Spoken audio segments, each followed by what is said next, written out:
성경에 이런 얘기가 있는 것이 저는 참 좋습니다. 유다가 자기 며느리 다말이 몸 파는 여인인 줄 모르고 며느리를 통해서 아들을 낳죠. 이스라엘의 가장 위대한 왕 다윗이 그 충신 우리아를 죽이고 그 아내 밧세바와 간음한 이야기도 있습니다. 이스라엘은 12지파로 이루어져 있죠.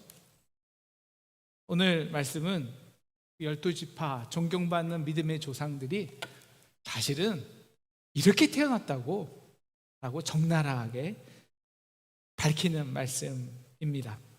그래서 저는 성경을 좋아합니다. 감추지 않죠. 그런데 이 감추지 않는 것이 오히려 성경에서 하나님의 놀라운 역사와 열심을 나타내고요. 그리고 실질적으로 많은 역사학자들이 그래서 성경의 크레디빌리티를 실제적으로도 인정하는 인정하는 이유 중에 하나입니다. 하나님이 아브라함에게 약속한 땅의 축복이 이제 이삭의 때에 조금씩 성취됩니다. 그리고 무별과 같은 자손을 주고 큰 민족이 되게 하시겠다는 그 언약이 이제 야곱을 통해서 본격적으로 성취되기 시작하는 것입니다. 야곱이 어떻게 그 12지파의 조상이 되는 12아들을 낳게 되었을까요? 참 그 이야기들이 너저분합니다. 인간적인 술책, 꾀, 질투와 집념, 그리고 전쟁 같은 사랑으로 얼룩져 있습니다.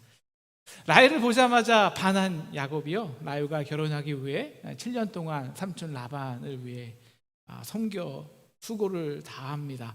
야곱으로 부유해진 이 라반이요, 인간적인 술책을 쓰죠. 라헬과 야곱이 결혼식 날 라헬 대신 언니 레아를 들여 보냅니다. 이제 첫날 밤을 보낸 야곱이 아침에 자신의 결혼 상대가 레아가 라헬이 아닌 레아인 것을 보고 분노하며 삼촌 라반에게 따집니다. 라반이 꾀를 씁니다. 이 집안 관습은 언니가 먼저 가야 한다고. 어쩔 수 없었어. 대신에 그냥 딱 7일만 일해. 그러면 라헬도 줄게. 그리고 나머지 7년은 일해주면 되잖아. 라반의 술수로 14년 동안 야곱의 성실성과 노동력은 착취당했습니다. 야곱은 라헬을 위해 7년을 정말 하루같이 일했다고 합니다. 그런데 나머지 그 7년은 어떻게 일했을까요? 분노와 억울함, 그냥 통한이 있지 않았을까요? 이후에도 6년 동안 라반은 10번 이상 말을 바꾸면서 야곱의 아내와 자녀를 볼모로 해서 야곱에게 임금을 제대로 지불하지 않았습니다. 야곱은 이 타향살이 20년이 얼마나 억울했을까요? 그 이후에도 그 남도 아닌 삼촌이 자신의 취약한 처지를 악랄하게 이용한 것입니다. 결국 남 좋은 일만 해준 것입니다. 그래서 30절 이렇게 고백을 합니다. 여호와께서 나를 통해 외삼촌에게 복을 주셨나이다. 그러나 나는 언제나 내 집을 세우리까. 물론 라헬을 얻은 것은 참 감사했지만, 그러나 야곱에게 이 20년은 잊혀진 사라진 시간이라고 생각되지 않았을까요? 사랑하는 상동 성도 여러분, 여러분에게도 이렇게 잊혀진 사라진 세월들이 있으십니까? 근데 한번 생각해 보세요. 여러분이 20년이 없었다면 야곱이 어떻게 12아들을 낳을 수 있었을까요? 12지파가 조성이 될 수 있었을까요?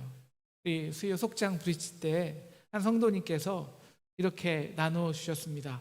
아마 야곱이 자기 뜻대로 처음부터 라헬과 결혼했다면 결국 그 자녀는 그냥 많아야 한두 명, 세 명으로 끝날 것이었습니다. 물론 속아서 억지로 결혼했다고 생각하니까 야곱은 인간적인 마음에 레아를 사랑하지 못했죠. 그런데 29장 31절을 보니까요, 레아가 사랑받지 못함을 보고 누가 그의 태를 여셨습니까?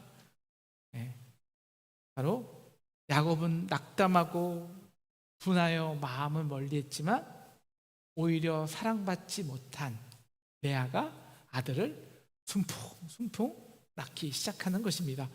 레아는 첫째 아들을 낳고 루벤이라고 하죠. 그 뜻은 여호와께서 나의 괴로움을 들으셨다, 그래서 이제 내 남편이 나를 사랑할 것이다 라는 것입니다. 둘째도 여호와께서 내가 사랑받지 못함을 보고 내게 아들을 주셨다 라며 시므온이라고 합니다. 셋째 레위를 낳고는 내 남편이 이제부터 나와 연합하리로다 감사합니다. 야곱이 사랑한 라헬은 자녀를 갖지 못하고 새로운 사랑받지 못한 레아만 아들을 낳고 찬양하는 것이죠. 그리고 마지막으로 예수님의 조상인 유다를 출산합니다. 그저 아버지의 이기심의 대상이 되고 이리저리 끌려다닌, 그리고 평생 동안 남편의 사랑도 받지 못한 이 버림받은 여인 레아에게, 그 레아를 통해서 하나님은 아브라함과의 언약을 신실하게 이루어 나가고 있는 것입니다. 반면 라헬은 야곱의 사랑을 듬뿍 받죠. 하지만 언니에 대한 시기심은 하늘을 찌릅니다. 내게 자식을 낳게 하라, 아니면 죽겠노라. 여러분, 인간적인 시기와 질투는 꼭 인간적인 계획으로 나타납니다. 할머니 사라처럼 내 여종 비라에게 들어가라, 할아버지 아브라함이 하갈에게 들어가서 이스마엘을 낳은 것처럼 야곱도 비라에게 들어가서 아들을 낳습니다. 그리고 그래서 단을 낳고 하나님이 내 억울함을 푸셨다라고 말하죠. 아니 계획은 자기가 해놓고 왜 하나님이 자기에게 억울함을 푸셨다는지 모르겠습니다. 그리고 비라를 통해 두 번째 아들을 낳은 다음에 라헬은 드디어 이렇게 선포합니다. 내가 언니와 크게 경쟁해서 이겼다. 그리고 그래서 그의 이름을 납달리라고 합니다. 레아가 뒤질 수 있을까요? 야, 너만 여종이냐? 나도 있거든. 그래서 이제 그종 실바를 야곱에게 주어서 아들을 낳아 복되도다라고 말하죠. 복되도다 말했지만 속으로는 내가 이겼지? 라고 했을 것입니다. 그리고 아셀을 낳습니다. 그렇게 순식간에 이 두 여인의 경쟁으로 레아의 4명의 아들에서 아들은 8명으로 확 불어납니다. 내가 언니와 경쟁해서 이겼다. 여러분, 그 승리가요, 행복으로 지속되었을까요? 여러분, 라헬은요, 종 실바가 자기 종이 야곱에게 들어갈 때마다 죽고 싶은 거예요. 하갈이 사라를 업신 여긴 것처럼 라헬도 이 종에게 사단꼴 당하지 않았을까요? 여러분, 자매만 경쟁하면 됐었는데요, 이제는 여인 4명이 그 아들까지 합세해서 야곱과 가정의 주도권을 놓고 뜨거운 전쟁을 벌이기 시작하는 것입니다. 내 아들 루벤이 임신 촉진제로 쓰였던 화판채를 얻어서 어머니 레아에게 가져다 줍니다. 이 소식을 안 라헬은 화판채를 뺏어버리기 위한 작전을 쓰죠. 레아가, 야, 네가 내 남편을 뺏어서 놓고 이것이 작은 일로 여겨 이제는 내 아들의 합판채까지 뺏으려 하느냐? 라고 다그치죠. 아니, 누가 내 남편을 뺏었는데요? 원래 야곱은 나와 결혼하게 되었거든요. 언니가 가로챈 것이거든요. 합판채를 주는 대신 그냥 내가 남편 하루 언니하고 자라고 하면 되잖아요. 자기 해주면 될 거 아니에요. 그렇게 하룻밤에 거래를 한 후 라헬은 그 합판채를 자기 손에 쥐게 됩니다. 그리고 정성스럽게 다려 먹었겠죠. 뭐 언니야, 이제 뭐 어차피 다 끝났잖아. 여러분, 그런데요, 누가 아이를 낳았을까요? 합판채를 다려 먹은 라헬일까요? 아니요. 그래서 팔은, 그리고 이미 생식력이 끝났다고 생각한 레아의 생식력이 왕성해지기 시작하는 겁니다.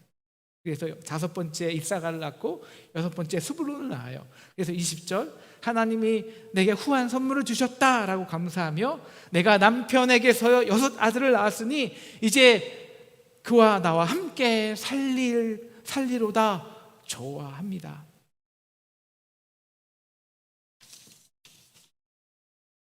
언니와 경쟁에서 크게 이겼다라고 생각했지만 결과는요 6대 빵입니다.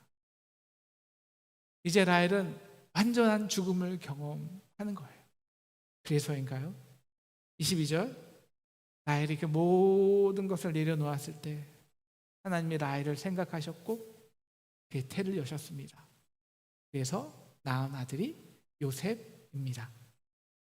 여러분, 이 가정이 어떻게 시작되었을까요? 야곱의 인간적인 사랑, 집념으로 시작되어서 라반의 욕심과 술책이 결합되자 두 여인의 경쟁과 질투와 전쟁으로 번져버린 거예요. 각자의 의도와 계획이 있었습니다. 그것들이 서로 경쟁하고 맞물리다 보니 더 큰 갈등과 전쟁, 그리고 상처와 실패만이 남게 됩니다. 야곱은 정말 라헬을 사랑했지만 라반의 배반과 욕심으로 물거품이 됩니다. 라반도 두 딸과 아이들을 볼모로 이 야곱의 노동력을 영원히 착취할 것으로 생각했지만 결국 두 딸을 잃어버린 것은 라반 자신이었습니다. 레아는 자녀를 많이 낳으면요 야곱이 자신을 사랑할 줄로 믿었어요. 그래서 여호와께서 내가 사랑받지 못함을 들으셔서 시몬을 주셨다 하고 레이를 낳으면서 이제 나와 연합할 거야. 그리고 스불론을 낳으면서 내가 6명을 낳았는데 나와 함께 살겠지 기대하고 믿었습니다. 그런데 아이를 낳으면 낳을수록 라헬에 대한 야곱의 사랑은 점점 깊어만 갑니다. 그래서 어떤 신세까지 되는 거예요. 자기 남편과 잠자리 같이 하기 위해서 합판채 같은 귀한 물건으로 동생하고 딜해야 돼요. 동생이 그냥 허락해줘야 한번 남편과 들어가는 그런 처지가 돼버린 것입니다. 라헬은 어떤가요? 실바를 통해 아들 둘을 낳고 내가 언니와 크게 이겼다 좋아했지만 자기 종에게도 업심여김 받은 가장 완전한 패자가 되었습니다. 합판채를 먹은 사람은 라헬인데 언니의 생식력만 강성해집니다. 오직 하나님의 긍휼로 요셉을 낳게 되죠. 그리고 24절, 그 이름을 요셉이라고 하니 여호와는 다시 다른 아들을 내게 더하시기를 원하노라. 다시 속에 죽었던 경쟁심이 스물스물 올라옵니다. 소원대로 둘째를 임신합니다. 그런데 그 둘째 베냐민을 낳다가 라헬은 죽게 됩니다. 자식을 낳게 하지 않으면 내가 죽겠노라 했던 라헬이요 정작 자식을 낳다가 죽게 되는 것입니다. 참 아이러니하죠. 그런데요 야곱의 20년간의 피비린 전쟁과 싸움, 그 패배와 상처 많이 남은 20년이 정말 잃어버린 20년일까요? 네, 인간이 아집이 있었고요, 고집이 있었고 술책과 진영과 시기와 질투와 패배와 상처가 있었습니다. 그러나 하나님은 그 인간의 연약함을 고스란히 너무나도 남기지 않고 하나 다 사용해서 아브라함과 언약을 차분하고 섬세하게 그리고 신실하게 성취해 나가고 계셨던 것입니다. 그래서 오늘 말씀처럼 싸움은 인간이 하지만 승리는 하나님이 하시는 줄로 믿습니다. 야곱이나 레아나 라헬 의도대로 된 것 하나도 없었습니다. 다 실패했고 남은 것은 상처와 실패였습니다. 그러나 하나님은 그 실패와 상처 속에서 이스라엘의 12지파를 조용하게 조성하고 있었던 것입니다. 사랑하는 상동 성도 여러분, 다시 한번 물을게요. 여러분에게도 이렇게 기억하고 싶지 않은 상처와 실패의 시간들이 있었습니까? 기도하기는 그 시간이 하나님이 저와 여러분을 위해서 섬세하게 일하셔서 우리를 위한 놀라운 승리를 준비하고 계시는 하나님의 시간인 줄 믿으시기를 축원합니다. 물론 그 언약과 승리는 바로 성취되지는 않습니다. 왜냐하면 하나님은 그 성취를 홀로 이루시는 분이 아니에요. 연약한 우리를 훈련시키고 세우시고 성장시켜서 같이 그 언약을 성취시키고 계시기 때문입니다. 12 아들이 태어났다고 해서 그들이 바로 12지파로 세워지는 게 아니에요. 오히려 레아와 라헬의 갈등이요, 이제 형제 간의 질투와 전쟁을 넘어 살인과 죽음까지 이어지는 겁니다. 야, 저 꿈꾸는 자가 온다, 죽여버리자. 그래서 레아의 대표적인 아들 유다가요, 라헬의 아들 요셉을 미디안 광야에게, 상인에게 팔아넘깁니다. 그러나 하나님은 그 순간에도 연약한 요셉과 함께 하시고, 또 다른 한편이 연약한 이 레아의 자녀들에게, 나머지 아들들에게 그들을 훈련시키고 성장시킵니다. 그래서 어떻게 됐을까요?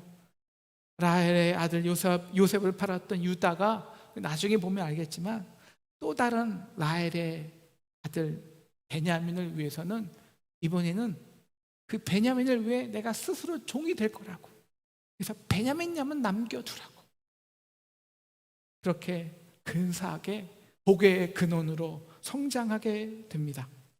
지금은 비록 레아와 라헬의 아들들로 싸우고 미워해도 하나님은 그런 불순종하는 그의 야곱의 아들들을 아브라함과 언약한 복의 근원으로 세워 그 언약을 신실하게 이루어 가고 있는 것입니다. 바로 이러한 우리의 실패와 상처 속에서 이 하나님의 열심을 인정하는 것이 바로 믿음입니다. 열심히 경쟁하고 다투었던 라헬과 레아, 그 인간적인 결말은 안타까운 것 같습니다. 레아만 보자면요, 참 자신의 의지와는 북한하게 아버지의 술책으로 한 남편의 여인이 되지만 평생 그 사랑을 받아보지 못해요. 심지어 잠자리를 같이 하려면 동생의 허락을 받아야 되는 버림받은 여인이 되었습니다. 그래서 31절 오죽하면 성경에 레아는 총이 없는 여인이라고 정의합니다. 그런데 그 여인에게서 누가 오시는 것입니까? 바로 예수 그리스도이십니다. 예수님은 레아의 아들 유다의 후손으로 오십니다. 그래서 예수님도 이 레아처럼 이사야서 53장 2절 말씀처럼 그는 마른 땅에서 나온 줄기 같아서 고운 모양도 없고 풍채도 없은즉 우리의 복에 흠모할 만한 아름다운 것이 없도다. 그래서 예수님은 레아처럼 멸시받고 버림받은 사람들을 위해 사셨고 그들의 아픔과 버림받음을 십자가에 대속하셨고 그렇게 모든 사람들의 복의 근원으로 이 땅에 오셨습니다. 그리고 레아는 그 천한만민의 복의 근원의 조상이 된 것입니다. 그래서 레아는 아브라함이 샀던 막벨라 굴에 믿음의 조상들과 함께 묻힌 것입니다. 함께 묻힌 것은요, 야곱의 사랑을 받던 라헬이 아니라 총이 없던 레아였습니다. 그래서 창세기 49장 31절에 보면 야곱도 마지막에 자신이 사랑했던 라헬이 아니라 레아와 함께 막벨라 굴에 묻힌다고 고백하는 것입니다. 사실 모든 인간이 그렇습니다. 야곱이나 라헬이나 레아처럼 연약합니다. 그래서 인간이 모이는 곳은 질투하고 분열하고 경쟁하고 싸움을 합니다.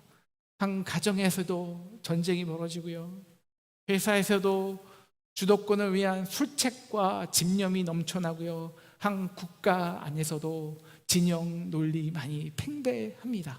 그리고 심지어 교회에서도 레아와 라헬의 전쟁은 끊임이 없습니다. 그런데 왜 누구는 실패하고 넘어져도 일방적인 하나님의 열심으로 결국 축복의 역사를 이어가고요. 왜 누구는 그 실패와 상처로 그 삶을 비참히 끝내야 되는 것일까요? 도대체 그 차이는 어디에서 오는 것일까요? 그것은 아주 간단합니다. 하나님을 인정했는가? 오늘 이 아들을 낳기 위해서 혹은 아이를 낳은 후에 라헬과 레알의 고백을 보십시오. 한순간도 하나님을 인정 안 한 적이 없습니다. 29장 32절 여호와께서 나의 괴로움을 돌보셨으니, 33절 여호와께서 내가 사랑받지 못함을 들으셨으므로, 35절 여호와를 찬송하리로다, 30장 6절 하나님이 내 억울함을 푸시려고, 18절 하나님이 내게 그 값을 주셨다, 20절 하나님이 내게 후한 선물을 주시도다, 23절 하나님이 내 부끄러움을 씻으셨다. 레아와 라헬은요, 적어도 결국 우리 삶의 생사화복의 주관자는 하나님이심을 알았습니다. 내가 아이들을 낳는 것이 아니라 하나님이 허락하여 생명을 낳게 하는 것이라고 인정했습니다. 그래서 야곱처럼 하나님이 주시는 복을 갈망했습니다. 물론 연약해서요. 그리고 덜 성숙해서 그들은 언제나 그의 그 복의 갈망이 때로는 인간적인 아들로, 남편으로 합한 채로 왜곡되어서 나타나기는 했습니다. 하지만 그러나 그들은 언제나 하나님을 의식했습니다. 그래서 두려워했고 결국 하나님이 하셔야 함을 인정했습니다. 왜 이것이 중요할까요?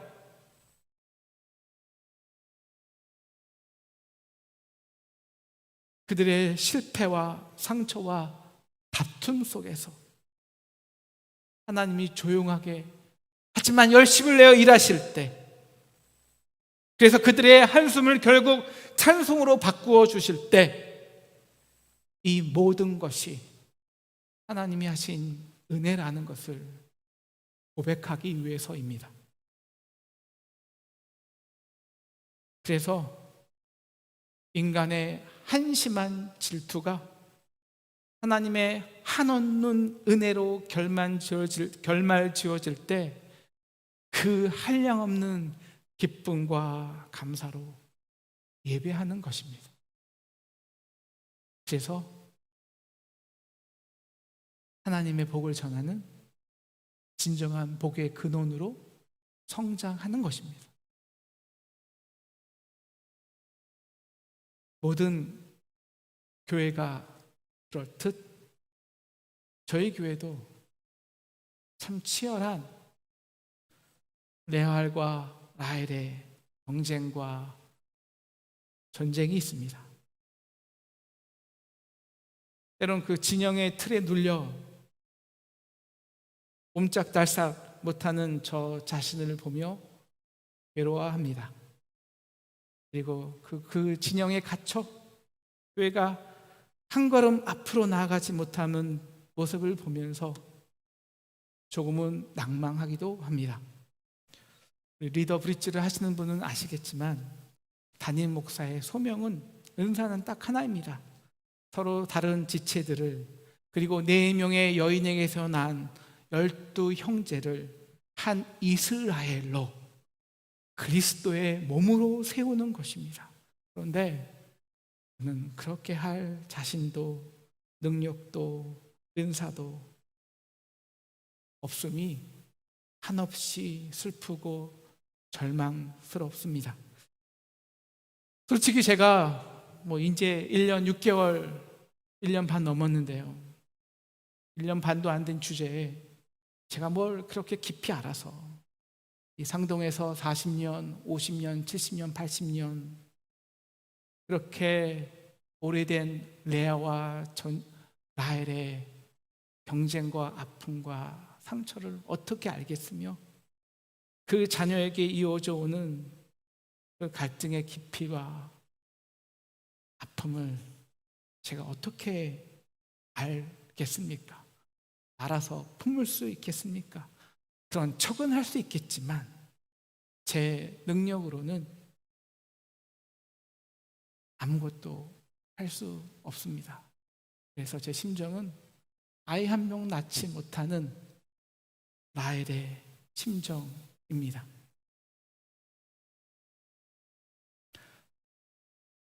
오늘 말씀을 묵상하면서 마음이 뚫렸어요.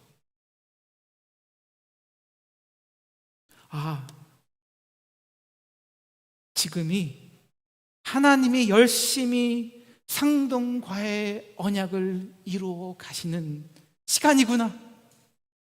두 여인의 격렬한 다툼을 뚫어내고 아브라함과의 언약을 이루어 나가신 것처럼 우리 안에 레아와 라헬의 경쟁과 다툼 속에서 하나님은 우리 상동에게 하나님이 허락하신 그 놀라운 일을 신실히 이루어가고 계신 줄을 믿습니다.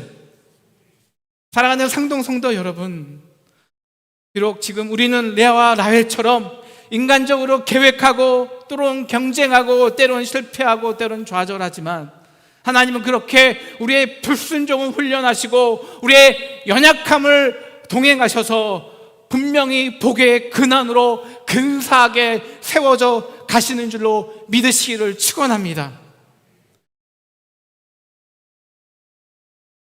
그러니까 저의 시선이 조금 바뀌어졌어요.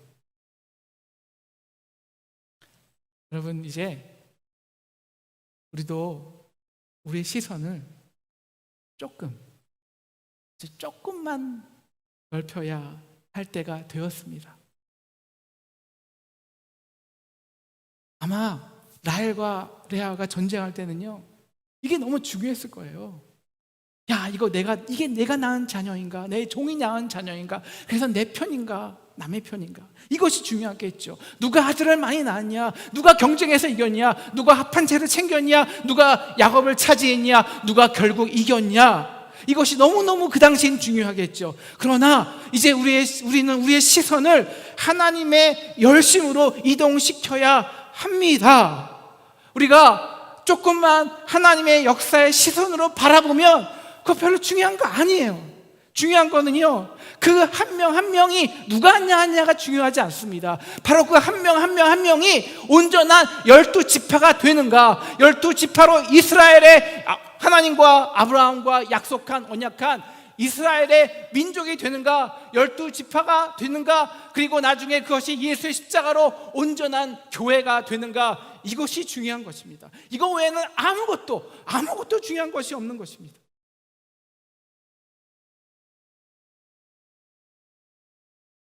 그래서 하나님이 연약한 우리를 통해서 하나님의 언약을 성취하시는 것입니다. 이제는 우리가 시선을 조금만 넓게 봤어요. 레아와 라헬이라는 진영에서 벗어나 그 시선을 우리 상동을 향해 열심히 일하시는 하나님의 역사를 인정하고 주목해야 합니다. 누가 유리하고 불리하고 이기고 지는 것이 아니라 지금 하나님이 우리를 통해서 무엇을 하시기를 원하시는가, 이것을 보아야 합니다. 그래서 상동교회가, 이 땅의 모든 교회가 인간의 시기, 질투, 전쟁, 다툼으로 끝나지 않고 반드시 하나님 나라의 놀라운 역사의 주인공으로 세워지기를 주님의 이름으로 축원합니다. 사랑하는 상동 성도 여러분, 모든 가정과 모든 사회 조직이 그러하듯 교회는 죄인이 오는 곳이듯, 그래서 우리가 레아와 라헬로 나뉘어 경쟁할 수 있습니다. 싸울 수 있습니다. 그러나 승리는 반드시 하나님이 하시게 해야 합니다. 그 끝마저, 그 끝에마저 내가 이기려 하면 하나님은 절대 일하실 수가 없습니다. 그것으로 하나님의 역사는 끝나고 우리에게는 돌이킬 수 없는 인간의 상처와 패배만이 남을 것입니다. 그래서 우리가 이것만큼은 기억해야 합니다. 시선을 좀만 넓이 보고 하나님을 의식하십시오. 하나님을 두려워하시고 하나님만이 우리의 생사화복의 근원이심을 인정하기를 축원합니다. 그래서 상동에 우리가 있었던 40년, 60년, 70년, 80년의 세월이 잃어버린 시간이 아니라 하나님이 한 시간도 빼놓지 않고 섬세하게 열심히 상동을 위한 언약을 쟁취하기 위해서 하나님이 일하신 시간, 그래서 우리 모두 하나님의 영원한 역사의 주인공으로 쓰임받는 저와 여러분 되기를 주님의 이름으로 축원합니다.